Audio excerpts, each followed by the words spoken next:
love it when I get so high and drop that thing so low. Make you sit right here. Now you can't go back home. You love it when I get so high and drop that thing so low. Make you sit right here. Now you can't go back home. You love it when I get so high and drop that thing so low. Make you sit right here. Now you can't go back home. You love it when I get so high and drop that thing so low. Make you sit right here. Now you can't go back home. I'm drank up and I'm banked up and I'm faded. You bend it down and you poke it up and you elevate it. I'm drank up and I'm danked up and I'm faded. You bend it down and you poke it up and you elevate it, you elevate it. I came over, I ain't sober, I'm still drunk, that's hangover. Might run it back when this page over. You the best thing, I done slaved over. Gon' arch you back and been way over. It's overdue for that understressing. Over him, now you underdressing. Call me up and I come finessing. Like, ooh, we shot it, what it do, what it don't. Baby, you a queen, you can move how you want. You was rocking with me when I couldn't stay afloat. They ain't never saying nothing wavy to a boat. Like, eyes up, look at me, now I'm the captain. Brought the camera, time for action. Split the legs just like a fraction. Tuck the napkin, time for snacking. You a mother meal. Tell me that it's mine, baby, tell me that it's real. Hit it to the max, well, tell me how it feel. It's gonna be a minute, cause I'm in it for the thrill. Make her feel like heaven, she gon' put me in the wheel. And willingly, I wanna do anything she wanna do. I ain't even wanna boo, but this is what the karma do. It's hard to be apart from you, cause ooh, I love it when I get so high and drop that thing so low. Make you sit right here. Now you can't go back home. You love it when I get so high and drop that thing so low. Make you sit right here. Now you can't go back home. I'm drank up and I'm danked up and I'm faded. You bend it down and you poke it up and you elevate it. I'm drank up and I'm danked up and I'm faded. You bend it down and you poke it up and you elevate it, you elevate it, you.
yeah.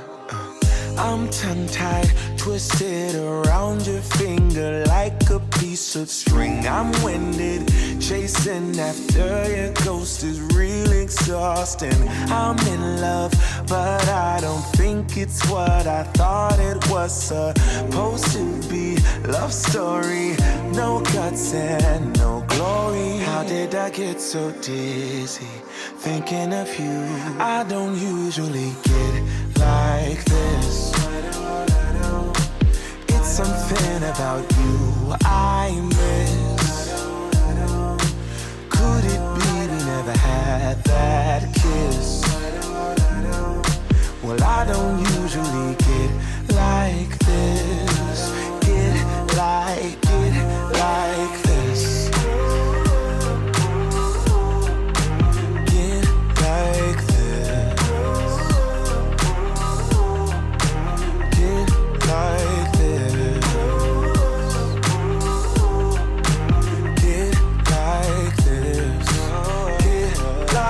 this. Get like this. Reminded of how I met you, tried to catch you falling.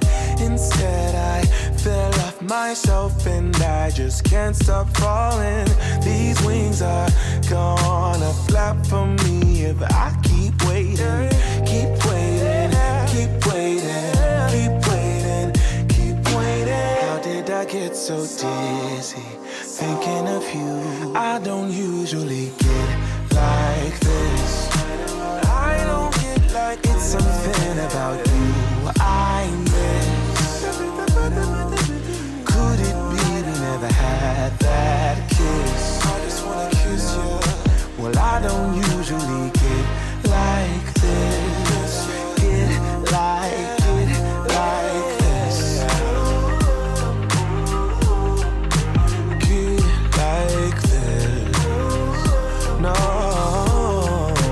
get like this. Get like this. Get like this. She loves me not.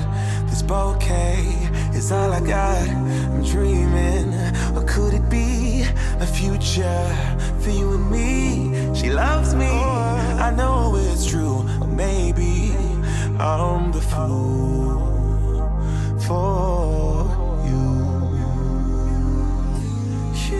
I don't usually get like this.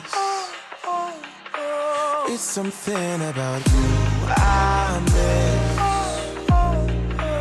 Could it be we never had that kiss? Yeah, I don't usually get like this. Get like this. Oh, get like this. No, get like this. Yeah, get like this. Get like this.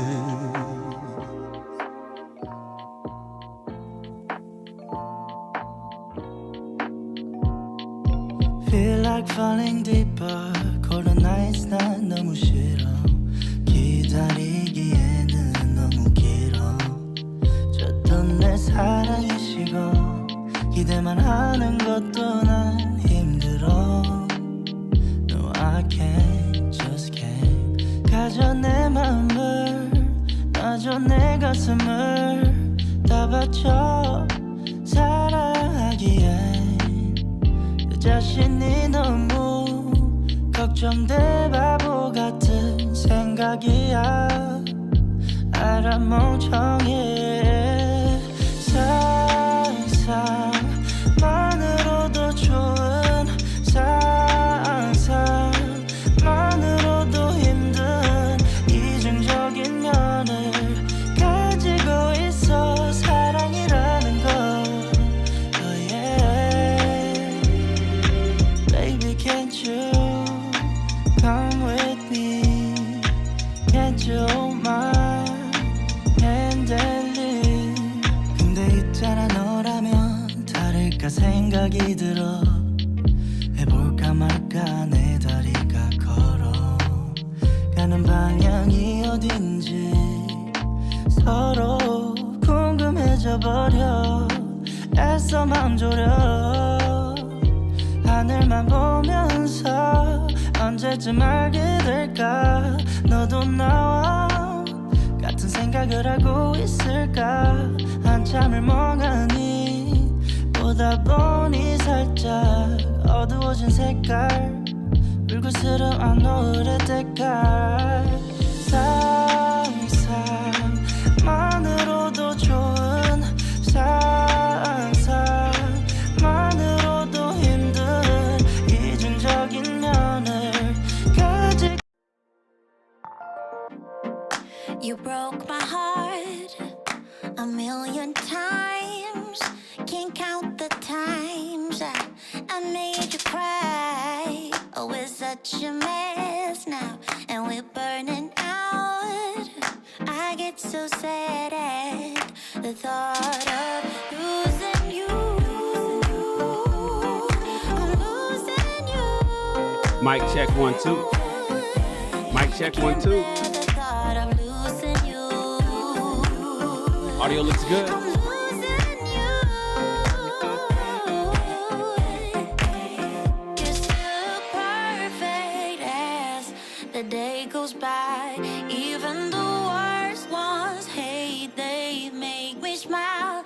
I stop the world if it would give us time, yeah, to work things out, to work things out.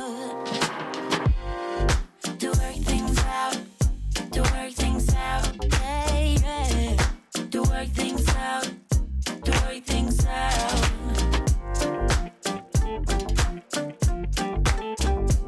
Oh, yeah. To work things out, to work things out. Can we be honest? You're my comfort zone. Whatever I say, don't let me go. I know you're angry, babe, and I am cold.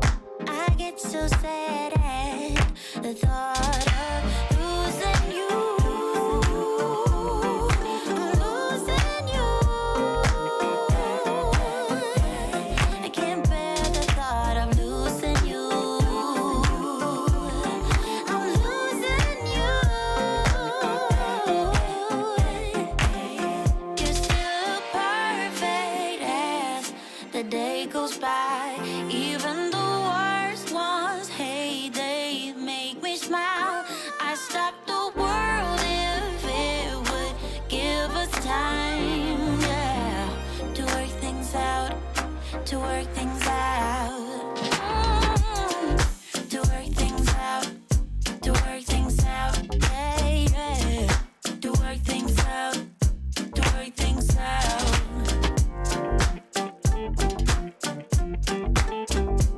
Oh, yeah. Mic check 1 2. To work things out, I think we are good. to work things out, to work things out. To work things out, to work things out. To work things out, to work things out. To work things out, to work things out.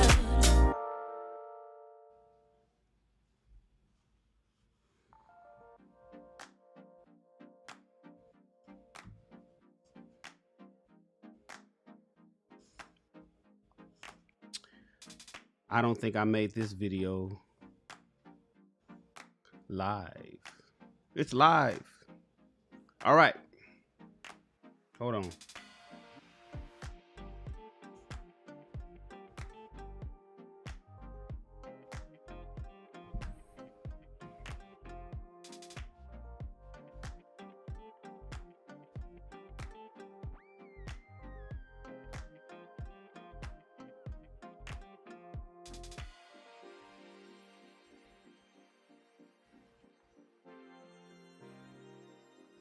Okay, I can't see the chat. The chat is not working like it's supposed to.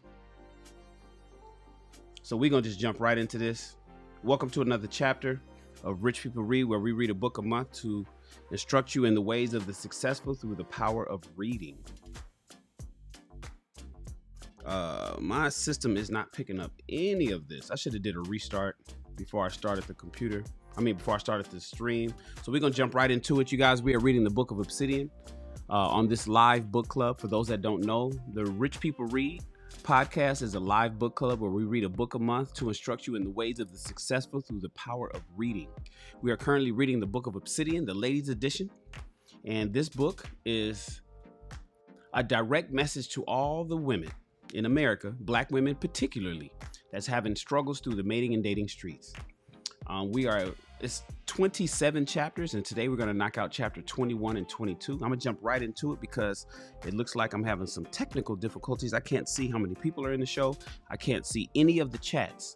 So if you guys are blessing me with a super chat, or you guys are speaking to me in the comments on the live chat, I can't see it. I should have done a complete computer restart, and I didn't. But I don't want to restart the stream. I know it's broadcasting live, and so we're going to just jump right into it. I appreciate you guys for being here, whoever's here. Thank you so much. If you're speaking to me in the chat, today's the day that I'm not going to be able to respond to you, so we're going to just read straight through it. All right? So let's switch over to our read screen, and then we are on chapter 21 of the Book of Obsidian, the ladies edition. Chapter 21 is Why Does Kevin Samuels?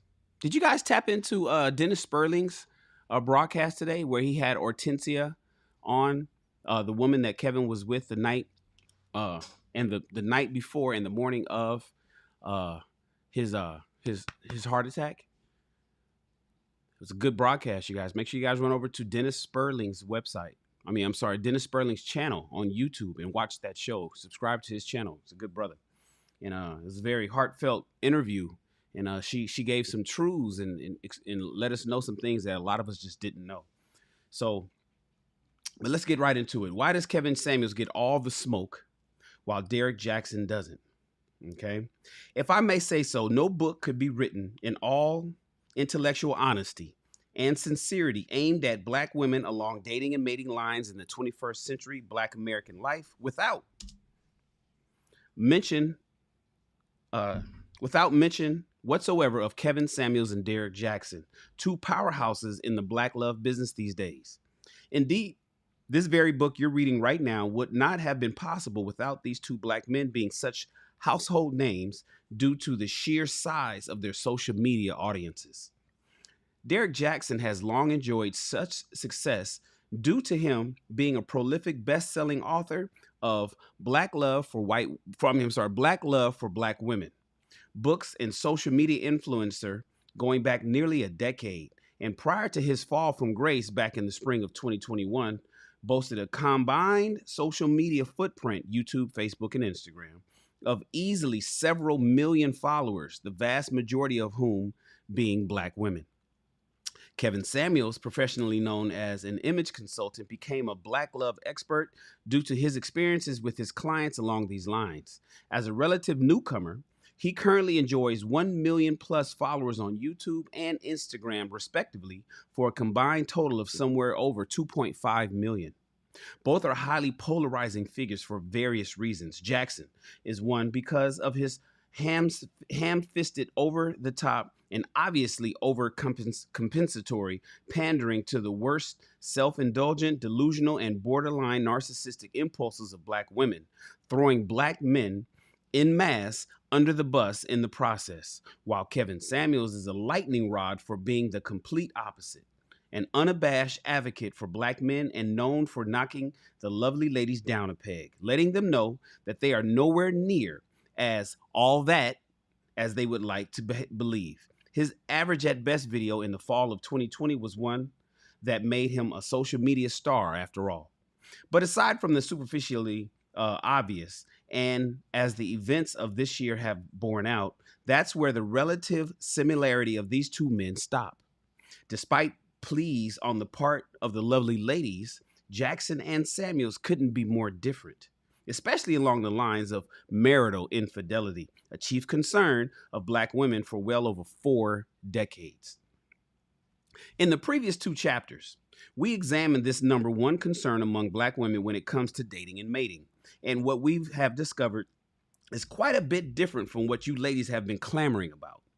Yes, black men writ large do indeed have a cheating problem, but it's undeniable that this is only the tip of the iceberg. The things are quite a bit more complicated than that. One of the reasons why that is due to the fact that many of you are quite guilty of creeping yourselves. The studies and research reviewed in the previous chapter bear it out, with the result being that black women could quite possibly rival black men when it comes to the most cheating people in the country. And with current press on the part of you lovely ladies to equate Jackson and Samuels as equal parts problematic these days, it all points to a very real need to address the cheating issue in a completely fresh and new way if we're ever going to make any progress on the black love front. We start by sorting out and stating the facts about the situation involving Jackson and Samuels, why you ladies view each of them in a completely different light, and why only when the former was caught cold busted and the latter you had dead to rights do you now want to cry boffum when nothing could be further from the truth. We will also examine how and why, despite all your florid protests to the contrary in reaction to a very controversial but true statement made by Samuels, your actions belly such a stance when it came to the actions of Jackson, and what that means for your concerns about black male infidelity. And that's just for starters. So let's begin. The false equivalence, why Derek Jackson and Kevin Samuels are not the same no matter how much you try to make them so. In late March of 2021, and due largely to the efforts of gossip maven Tasha K, Derek Jackson was finally exposed for his serial trysts with women other than his wife, and was forced to come before the public to explain his actions. Over the days and weeks that followed, he engaged in a bizarre display that included dragging his wife through the mud with him and attempting to hawk a new book detailing his own apparent narcissism, and even attempting to bring Jesus into it with his supposedly and very convenient newfound sense of spirituality, right? Becoming a new born-again Christian and attending a church that smacked more of something out of David Koresh or Jim Jones biopic than anything along more conventional black megachurch lines these days. Tasha's receipts included numerous text messages screenshotted from Jackson's numerous jilted lovers, several recorded long-form interviews with at least 2 such lovers, and smartphone photos and videos. Video footage from one of his mistresses taken at Jackson's family home in Atlanta, Georgia, where said mistress was in the bedroom and lying on the marital bed, while the wife and kids were away visiting Jackson's mom-in-law out of state. It gets better. Another mistress reported that he kept a bachelor pad on the side. It was on the other side of town from where his wife and kids lived, and would routinely record his videos for black women from that location. She even said that on one occasion, she was there in her unmentionables and had contemplated cavorting in the background while Jackson was recording his video. And the hits just kept coming. Tasha's investigations further revealed that Jackson had an affair with a black lady doctor, that he got her pregnant, that she aborted the child, and even that he would film many of his car videos in front of her house. With just about every major news organization on the planet reporting the situation, it boggled my mind as to how and why black women didn't cancel Jackson in the way they had so many others in social media. Aside from a few atomized hit pieces on him in response, a relative shrinkage of his YouTube channel subscribers, it all amounted to a proverbial slap on the wrist for him, and which paled in comparison to the sheer excoriation Kevin Samuels would receive.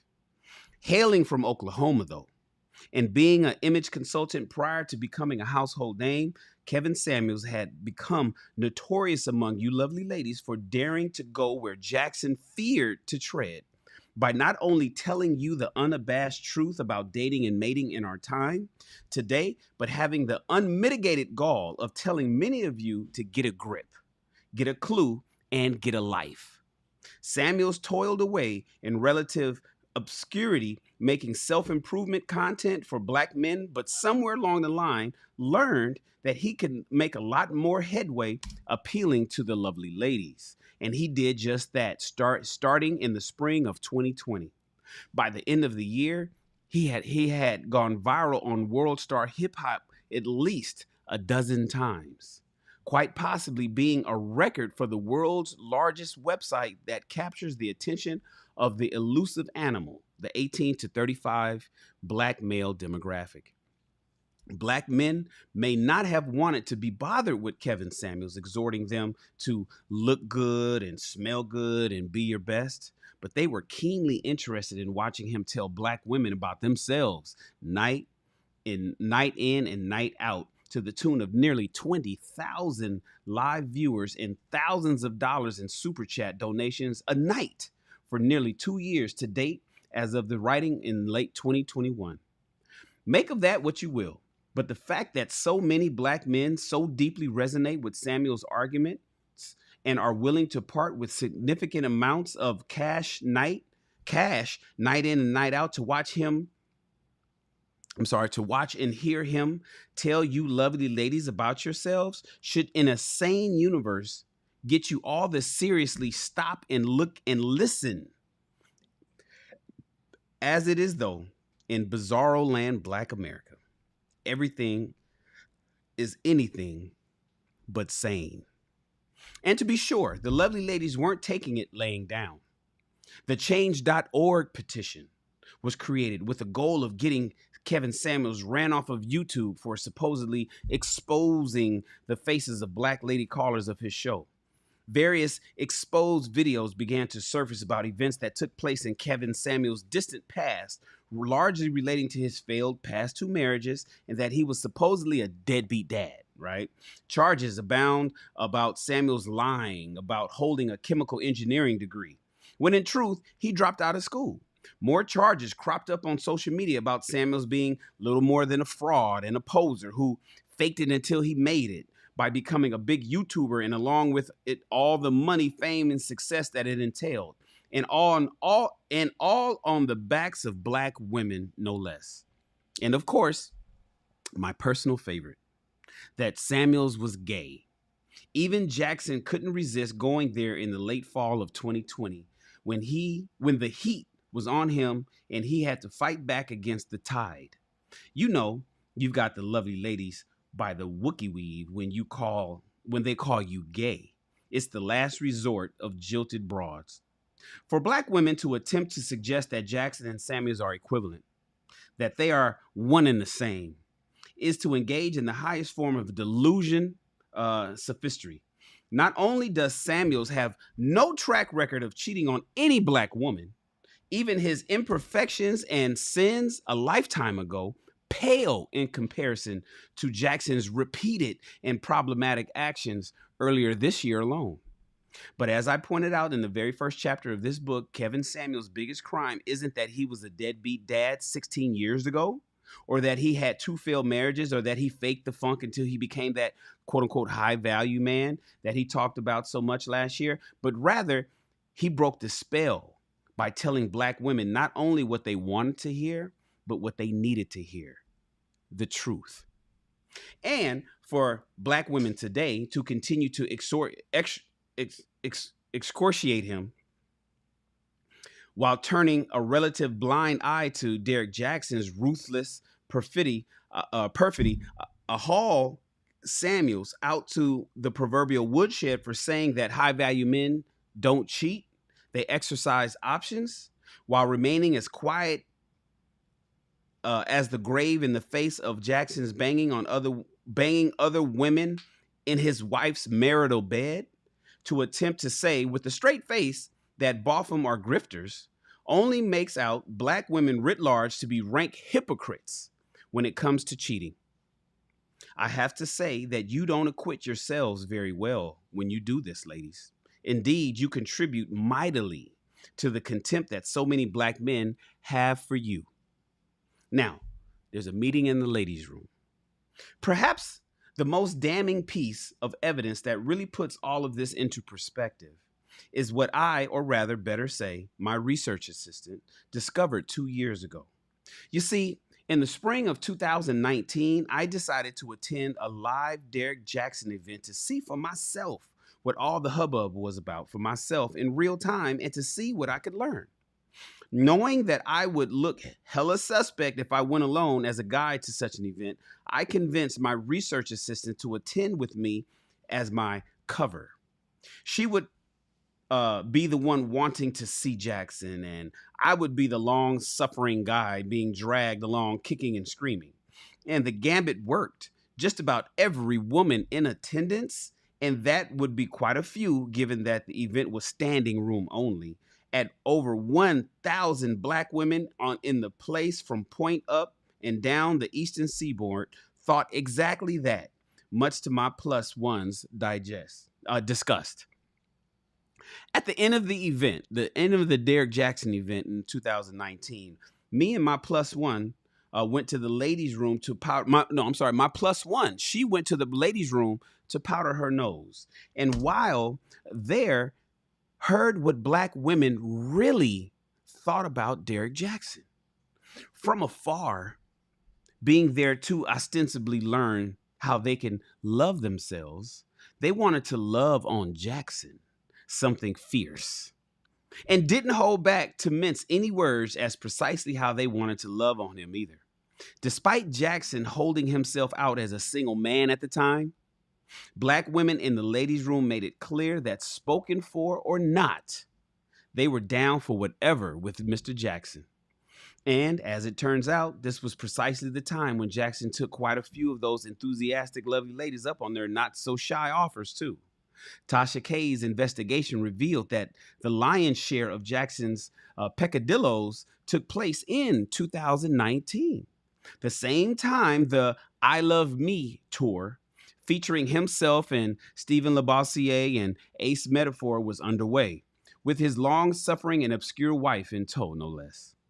That bit of information that my plus one de facto research assistant stumbled upon remains to this day the best $1,000 I've ever spent. Hands down. It has literally paid dividends for me in spades to this very day. In fact, this book you're reading right now is part of those lingering dividends. God bless America. This event that took place nearly 2 years to the day that Jackson would be exposed to the world for the narcissistic, adulterous fuckboy that he truly is, really lays bare the sheer bunk so many of you lovely ladies are on. As I noted in the Book of Obsidian, many of you ladies really don't care if your guy has a little something on the side, provided that he's the right kind of guy, tall, handsome, and built like a Mack truck, and while at the same time having baller quality fame and fortune. Jackson, at least at the time in the spring of 2019, was all of that personified and then some. You see, Kevin Samuel's contributions to all of this was to inadvertently show and prove that you ladies really don't want to be told the truth, that men of means and distinction and accomplishment have never and will likely never merely just have one woman alone. Nowhere in the annals of human history has there been the case, and for a gaggle of broads who claim to love Jesus so much, one would think you'd know your Bible well enough to point that Kevin Samuel's ruminations on what high-value men do would elicit more than a knowing shrug from the lot of you. What it revealed, however, is that you ladies don't want to be told how the actual sausage is made. Like I said before, that would break the spell that the black love machine denizens like Jackson spin to make their daily bread from you.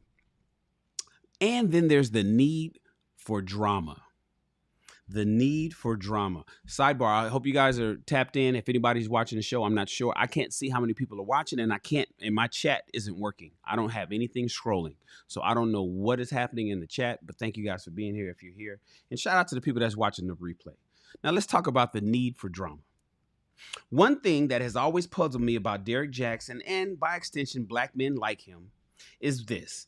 With his or their good looks, charisma, fame, and money, why would they need to cheat to begin with? Like, why do you need to cheat to begin with? People like Derek Jackson and brothers like him, why do they need to cheat to begin with? One could argue that back in the Mad Men era, to keep up appearances, you had to get married and so on. But in the modern age, such contrivances have long fallen by the wayside, and nowhere is this more evidence than in a contemporary Black America. Derek Jackson can easily be a man about town, and no one would be the wiser. As I've shown above, quite a few lovely ladies to this very day will be down for a roll or two in the hay. So what gives? Well, and I here have to disclose that this comes by way of one of my lady informants about the whys and wherefores of the sisterhood, and who must remain nameless, you understand, in the word drama. In a word, drama. You see, aside from the fact that the lovely ladies don't want to be told how the high-value man's sausage is made along these lines, they also want the drama of creeping with that foine baller-type brother, or even being the long-suffering wifey who is being creeped on by your foine, baller-type hubby. Or rough equivalent, since we Black folk like to play fast and loose with common law stuff, and his flip house floozy of a jump off. It's the stuff and staple of reality show dramas. It's the stuff and staple of reality show dramas that pack in Black female viewers like sardines, like Real Housewives of Atlanta, or the umpteen iterations of Love and Hip Hop. Bear out. My informant would go on to say that Kevin Samuels' IBM Blue button-down respectability is not only staid and stiff, the men who make up those ranks don't tend to be Derek Jackson grade, 6'5" of rippling muscle and conspicuously handsome leading men looks. And don't even get my informant started on what Kevin Samuels calls the Blue Henrys, right? Blue-collar Black men who either make a very good living doing their jobs or their own businesses. George Jefferson may very well have moved on up to the deluxe apartment in the sky, but the lovely ladies of today aren't impressed by his Horatio Alger tale of pulling himself up by his bootstraps to the pinnacle of success from hard scrabble beginnings. He's too short. George Jefferson is too short. Ladies today don't want a George Jefferson. Even though he's doing well for himself, he runs his own company. Ladies today say, you know what, you're doing everything right, but you're too short. He's bald and he doesn't have that swag to boot. Now, to be sure, both my informant and I are peddling in the broadest of stereotypes here, but we all know deep down that stereotypes are a thing because they have a ring of truth to them. And the simple truth that my informant imparted to me was that for many Black women, more than we care to openly admit to polite company, they have boring, unremarkable lives. This accounts for how and why so many of them are so actively engaged on social media. And before that, watch more television than any other American demographic. Black women, before social media, watch more television than any other demographic in America. And now Black women use social media more than any other demographic in America. This also accounts for how and why they live vicariously through celebrities and through reality show stars and social media personalities and influencers. Just about anyone who has FaceTime on the Jumbotron, because to be brutally frank, their actual real lives, Black women, suck. We know that only 10%, if that, of Black women today are advanced degree holders, and that same number holds true for Black women making excess of $75,000. Most Black women don't make over 75 grand, which means again that most Black women's real day-to-day lives will be uneventful. Having steamy affairs with famous men makes many Black women feel alive. Having an arrangement along the lines of what Kevin Samuels is talking about, where all parties involved knows who's who takes all the fun out of it. What fun is knowing how your man is or how bad he's doing or whatever? It's not exciting enough. And as for the Blue Henrys, you know, the high earning, not rich yet guys, trying to get down like that, nigga, please. You work for UPS. All of which is to say that when black women lament black men cheating, the Derek Jacksons of the world aren't what come most to mind for the majority of black women. In a very real sense, black men like him, like Derek Jackson, he gets a pass. Pookies and the Ray Rays, they get a pass for cheating. What black women really mean are the average at best brothers, or even brothers who are successful but not baller grade, who black women simply can't tolerate a little side action from. And in a way, I can see sisterhood logic at this point. The problem I have with this is, as per usual, the problem I have with you lovely ladies when it comes to black men in general, you refuse to make distinctions. You refuse to single out which black men you're talking about and which ones you aren't. And you refuse to simply deal with the consequences of the black men you choose to throw in your lot with, without blaming any and everyone else for decisions freely made by you. When you invariably run into buzzsaw fooling around with Derek Jacksons and Stevie J's of the world, far too many of you want to turn around and bellow, black men ain't shit, right? That's what you guys say. Instead of quietly saying that to yourself, the black men who turn my crank ain't shit. The black men that I like ain't shit. The black men that I lust after ain't shit. Black women don't say that part. And to add insult to injury, you either turn a blind eye to the fuckery of fuckboys like Derek Jackson and Stevie J, or worse, you want to whip up on the black men who are far removed from them, and you engage in the worst kind of scapegoating ever. You know, like you're trying to do with Kevin Samuels for the better part of at least a year now. Whew. So in closing, yeah, there's there when it comes to black male infidelity, but there's also nearly equally as big a problem with black female infidelity, and that's just for starters, as I've said above. The problem is that you lovely ladies want to play fast and loose with what the truth is, when it should apply and when it should not, and even more importantly, for whom it should apply and whom it should not. Good luck with that. And we're done with that chapter. We're moving on to chapter 22. It's only 5 pages. It's half of what we just read. Thank you guys for being here. I cannot see the chat. I cannot see how many people are here. I do not know. So if you guys are tapped in and listening to me read these 2 chapters, thank you for being here. I'm going to just read straight through and we'll be done. And then we're going to read chapters 23 and 24 tomorrow morning on Saturday. I appreciate you. I'll be right back, you guys.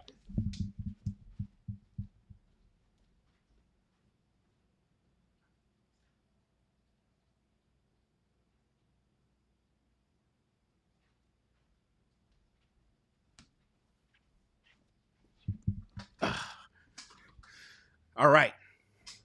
Moving forward, I appreciate you guys. And thank you for the thumbs up. I'm sure you guys are giving the video thumbs up. It's not telling me that either. I just needed to redo it. I should have done a restart on my computer before I started reading, and I didn't do that. And so something's not connecting. But I know that I am live and broadcasting. So I'm glad you guys are here. Thank you so much. Let's move on to chapter 22. Chapter 22, the dysfunction of the 60%. I wonder what Obsidian means by that. You know, by the way, you guys, you know, I'm reading this for the very first time with you. Every word that I read in this book, I've never read prior. So we're learning this as we go. The dysfunction of the 60%. A recent study published by the popular Black women's website, Madame Noir, has made for some quite lively discussions on these Black social media streets. The article, entitled "Our New Study Reveals How Relationships Impact the Financial Choices of Black Women," and was conducted in partnership with Civic Science, polled Madame Noir's own readership of Black women aged 18 to 34 with the following results. 60% of Black women expect to either split, also known as 50-50, right, of the amount of the monthly household bills, or pay a greater share of them, in that 41% of black women have loaned money to their man. Wow.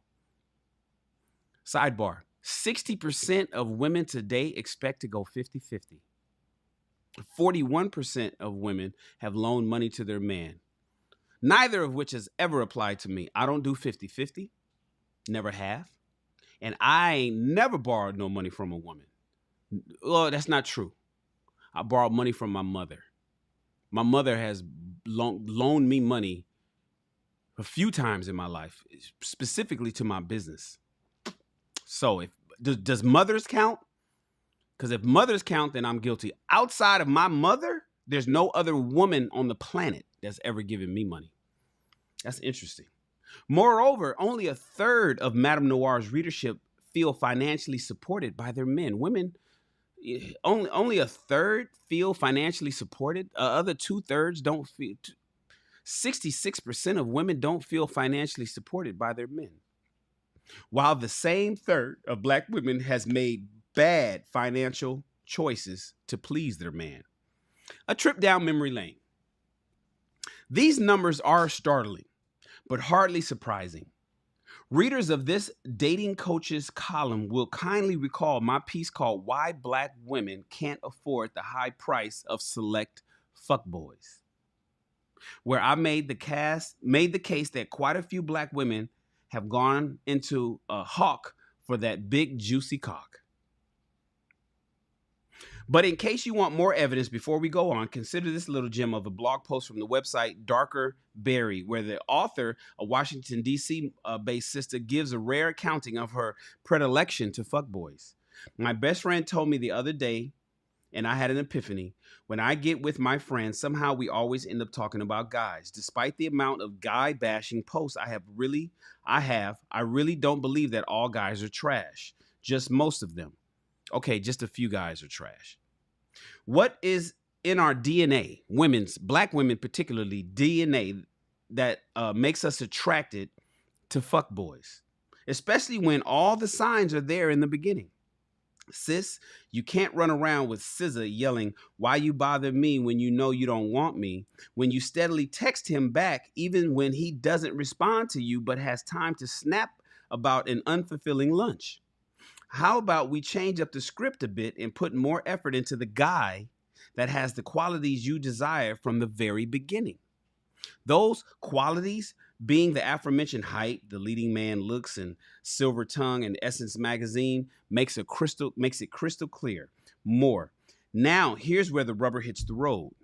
I met a nice guy not too long ago. He was polite, texted me during my normal hours, and can hold a decent conversation. Naturally, I made up a number of reasons why I couldn't pursue him and friend zone the guy. As I spent time reflecting, I remembered a time when I met a fuckboy who knew just what to say and when to say it to keep me on his line. He was a jerk, but I credited his bad behavior as having a personality and some swag, right? I really hoped I'm not the only one who has experienced this. For some reason, I am more attracted to the task of turning a guy that isn't right for me into an upstanding base citizen than having my Prince Charming from the very beginning. My obsession with do-it-yourself projects is better spent on Pinterest and at Michael's because my heart can't take it anymore. And I can literally have a nice guy who meets all my superficial requirements and I still look him over to entertain a dude that wouldn't spit on me if I was on fire. Boom. Confession truly is good for the soul, is it not? Let's continue, guys. My boyfriend left me broke. For the last year of my relationship, that was my role. We were living together and I was anxious to play that wifey Susie Homemaker, Real Housewife of Temple Hills role. As independent and feminist as I like to appear, deep-rooted in my DNA is an African woman who wants to marry a good guy and play a domestic role. For a couple of months, I felt like I was going down this path. I've heard of crazy stories about how women were taken advantage of financially by the men they were dating, but that wasn't me. Unlike them, I was smart. And at this point, I had been in a relationship for 6 years, so we were solid. The money problems came out of nowhere. One day, I came home to a cable bill that, unbeknownst to me, hadn't been paid for about 5 months. After a long talk with a teary-eyed boyfriend, I had realized that this was my moment. I can step in and be Olivia Pope and save the day, and he would fall more in love with me, and we would live happily ever after. So I had a checking and a savings account. Luckily for me, there was money in there, and with every problem, I flew in and saved the day. This became a trend for the both of us. He would default on one of his obligations, and I would swoop in and save the day. I became less focused on why he was messing up and became focused on preparing myself for when he would mess up. Breaking up with him was out of the question. Oh no. I mean, we were together for 6 years. I wasn't going to throw all that away just yet, so we continued like this. My white hat became rusty. One save after another, I found myself in a financial crisis. I had borrowed money from my family. I had opened up a credit card, and I stared astonished at my now empty savings account. With every conversation about money, I was fed lie after lie until I felt myself reach rock bottom. Was this my life? Was I really going to stay in a relationship with someone who is constantly neglecting their responsibilities? Yup. I wasn't going anywhere. I was living in a twilight zone where I wasn't okay with anything that was happening, but I was somehow operating on autopilot. One thing led to a whole lot, another, and then I found myself packing my bags and moving in with my mother. And there I was, you guys, in more debt than I could bear, depressed, and still confused about how I got here. The irony of it all was that there were several times where I tried to reach out to him in hopes that we would actually get back together. I didn't want those 7 years to just be for nothing. My road to healing was going to be long because there was a lot to be unpacked here. That was dated December 7th, 2018, more than a year after the aforementioned post. What a difference a year makes, right? Do I really need to recount the many ways this young lady's preference for select fuckboys doomed her to financial purgatory? Nah, you know what? I'm just going to let her words stand on their own for your consideration and review, gentlemen. They truly do speak for themselves, do they not? Damn. It feels good to be ahead of the curve. And here's the rest of the story. So, now that we all know who's who, we have to ask the following question. If 60% of black women are paying half or more of the bills, even though they're in a relationship, and another 41% are loaning money to their man on a regular basis, that means 40% of black women are having their bills paid by black men that they're in a relationship with. Why isn't there any conversation about what the 40% of black women and men are doing, right? Well, the answer to that question came over the weekend on a popular YouTube show known as The Breakdown, A Woman's Perspective.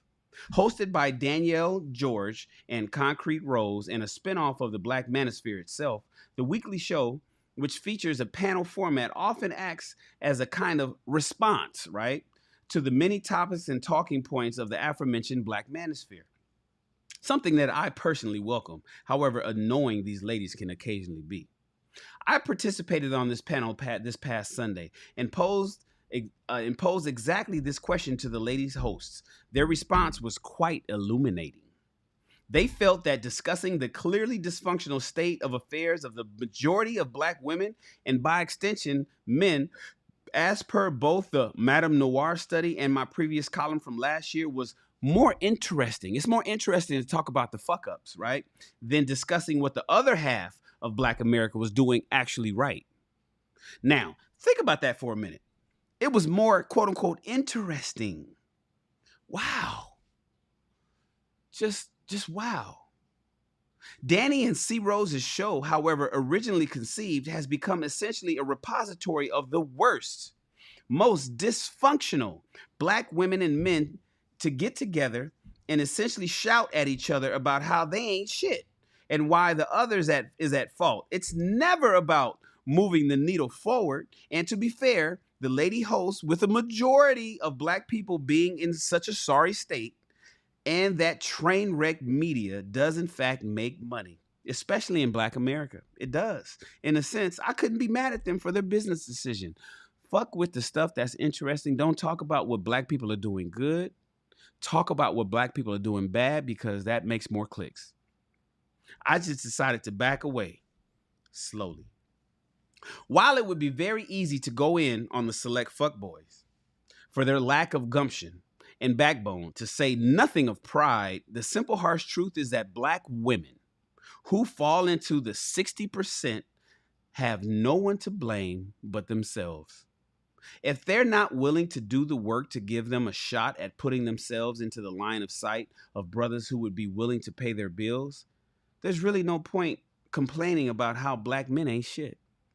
Because their own actions keep telling us this is who they really choose. My only concern out of all of this is the very nasty tendency of far too many black women. And thanks to Madame Noir, we can now say with confidence that is a majority, to lambast all black men for the actions of those who they choose to partner with. As the duly representative of the non-select guys, I am here to tell those ladies to please stop scapegoating us.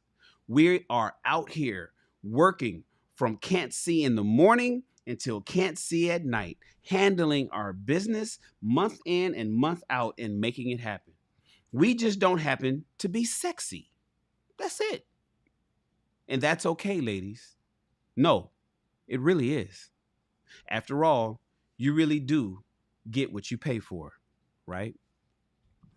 Ladies and gentlemen, that is chapter 22. Tomorrow we're reading chapter 23, which is 7 pages, and 24. I'm not sure how long that is, but I'm glad you guys are here. Thank you so much. I'm gonna go ahead and end the show because I don't know if the system is, I don't even know if anybody's watching me right now. I can't see it. I should have started this show differently, but it's all right. I'm gonna go ahead and end the show. Thank you so much. I appreciate you guys tapping in to Rich People Read. Please subscribe to the channel. Share this video to let to let YouTube know that, share this video to your Facebook and like the video to let YouTube know that this video is worth watching. I do want you guys to join the membership of the channel where you can elevate your lives to the next level. It's part of the SR Army, not the US Army. We are the SR Army, where we take our lives to the next level. And I'll offer content for my members that regular subscribers can't see. I appreciate you guys for being here. Remember, reading is the way to expand your mind and your bank account. I appreciate each and every one of you. Thank you so much. And you, my friends, are dismissed. Yeah.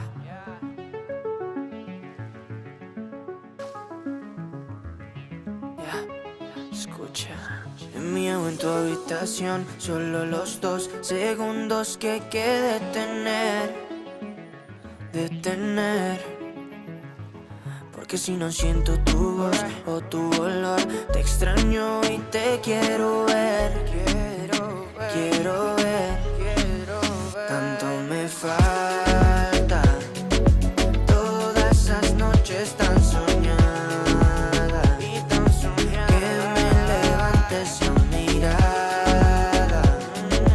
Tú tienes pinta de indicada. Me haces falta, bebé. Dime qué tengo que hacer pa' tenerte de una vez, pa' no poderte perder. Dulce, eres mi bombón. Te quiero melocotón. Por ti corro un maratón. Solo de la dirección. Tú y yo, queriendo más amor. Pa' mí no es suficiente. Yo quiero tu calor. Tú y yo, con esa conexión, somos lo que la gente no ha visto de los dos. Tanto me falta, todas esas noches tan soñadas, que me levantes la mirada. Tú tienes pinta de indicada.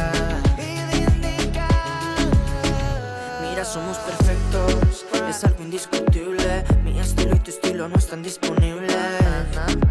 Solo soy sensible cuando te tengo porque eres irresistible. Tus labios combinan con tus ojos porque eres tan pretty que hasta yo de eso miento. Chica, necesito mis anteojos. Quiero verte en noche hermosa de todos modos. Tú y yo queriendo más amor. A mí no es suficiente, yo quiero tu calor. Tú y yo con esa conexión. Somos lo que la gente no ha visto de los dos. Tanto me falta, todas esas noches tan soñadas, que me levantes a mirar. Tú tienes pinta de indicada. Tanto me falta, todas esas noches tan soñadas, que me levantes a mirada. Tú tienes pinta de indicada.